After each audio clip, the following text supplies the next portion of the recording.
What happened, of course, was that Warhorse gained its reputation through the National Theatre, and I think there was talk already of the Spielberg film.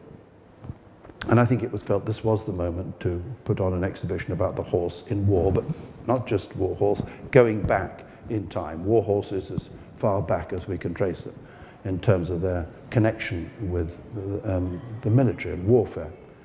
When I heard that my book, Warhorse, and the play and the film were going to be a major part of this, I was very thrilled, and we sat down together with people here and tried to work out a little bit how that might be represented.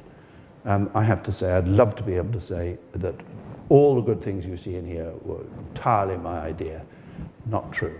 I did suggest some exhibits that I got at home, and there's another very important artifact, which is central to the exhibition in the Warhorse part of it, anyway, in my Warhorse part of it, which is the maquette made by handspring puppets to give the idea of what this play was going to be about. And when the National Theatre first had the idea of making a play of Warhorse, they went to handspring puppets and said, look, can you make a life-size puppet which can move, rear, neigh, be ridden, all these things, and make it work somehow? And these amazing South African puppeteers got together, and to convince the people at National Theatre they could do it, they made this little maquette. And after a while, I bought it off the puppeteer company, because I thought, well, this is the beginning. This was the seed corn of one of the most iconic productions there's ever been in London, certainly of puppetry the world over.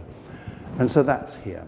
So I was able, I suppose, to bring to the exhibition some objects.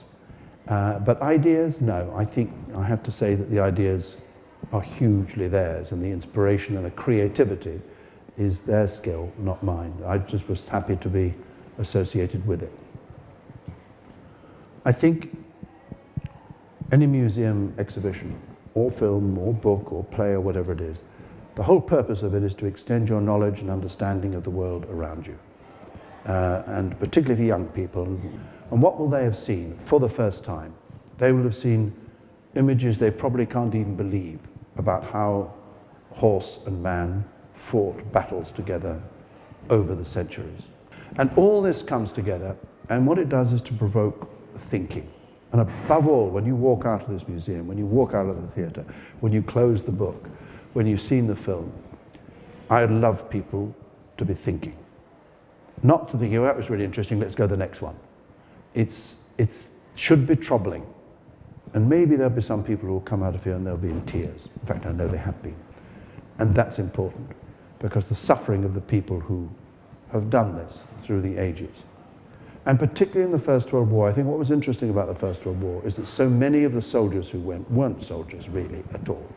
They were butchers, they were bakers, they were candlestick makers, they were farmers, they were shepherds, they worked in factories, they were ordinary guys. So that side of it is very important, that you come out with a greater understanding of how war affects actually you and me, and every sentient creature that has to endure it.